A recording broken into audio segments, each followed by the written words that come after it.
Obviously it just seems like the Tampa Bay Buccaneers can't get off to a fast start. And when you can't get off to a fast start playing against a team like the Kansas City Chiefs, then in the end, you're going to find yourself having to mount a comeback. And, it was obvious that at times Brady played okay.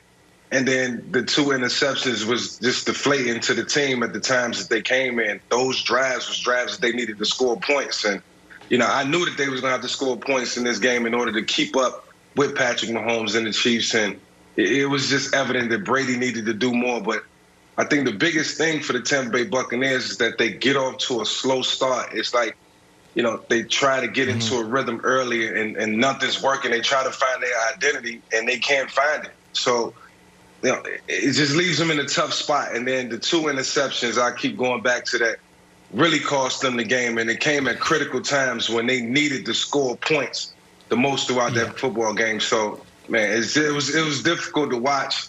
Obviously it ended good for Tom. There was some suspense in the end, and he gave us something to, to rave about, but it was just too late.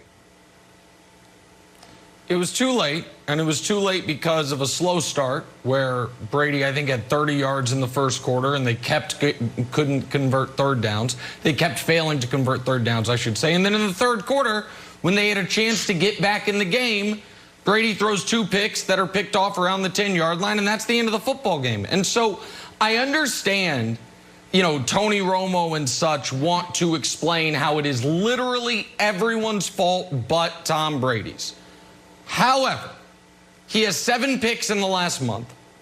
On the season, only Carson Wentz has thrown more interceptions. And going into this year, the Bucs defense has achieved at a higher level than was predicted. They have been healthier than the average NFL team. They have added, not lost weapons, they have added weapons over the course of the season with the addition of Antonio Brown. The rookie offensive lineman has been better than expected. The Jensen has been, and Marpet have been as good as expected. So why are they 7-5? Why are there a dozen teams better than them? It seems like the majority of folks want to blame Bruce Arians. Seemed like the broadcast wanted to blame Bruce Arians. I think the quarterback hadn't been good enough. And so I'm not saying Bruce Arians couldn't do a little more to help Brady, but a lot of this is on the quarterback. And yesterday, as bad as the defense on Tyreek Hill was, they held the Chiefs 27 points. That's almost a touchdown under their season average. The defense did its job, and the offense could not hold up its end of the bargain, Brandon. Well, Nick, can it be both?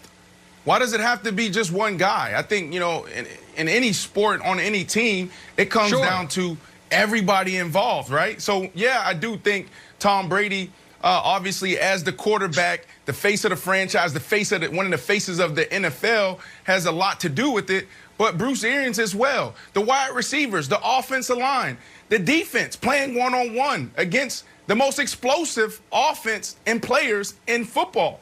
So I think it's all of them. And then it's getting interesting now because there's reports coming out from the NFL Network and Silver saying, well, this is Tom Brady's offense. For the last couple weeks, he's been calling it.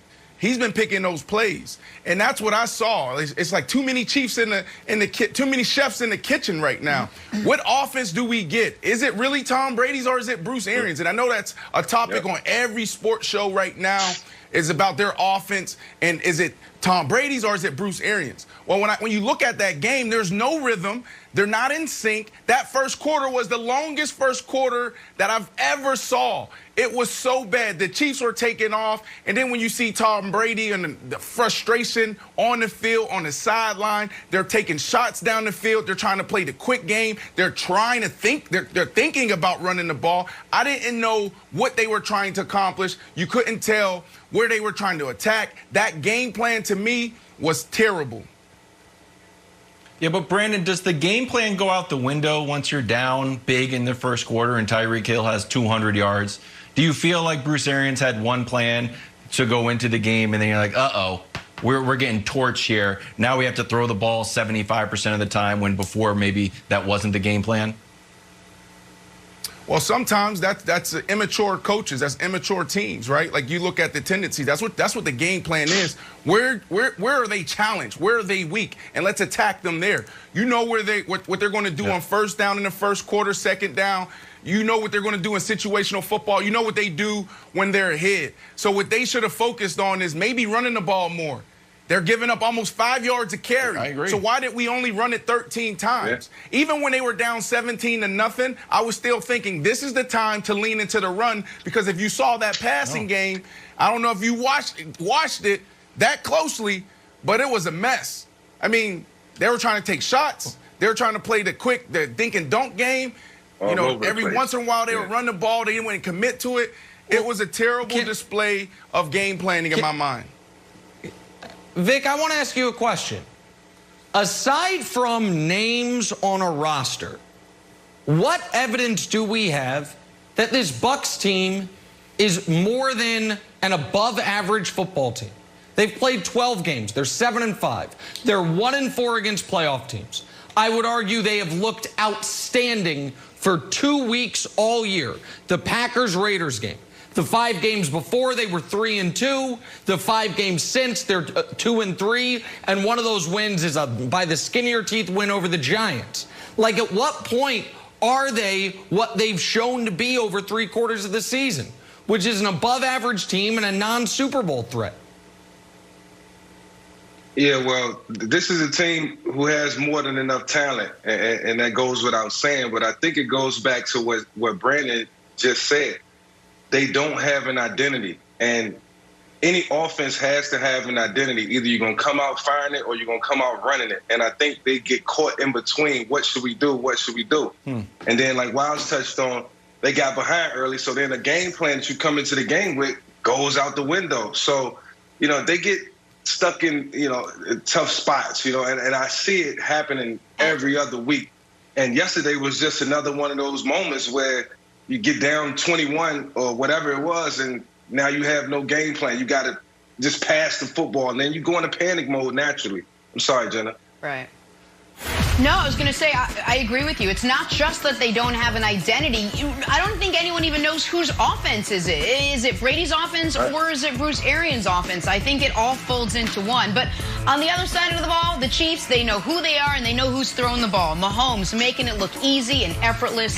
He put together a 462-yard, 3-touchdown day. Tyreek Hill had his way with the Bucs secondary, catching all 3 of those touchdown passes.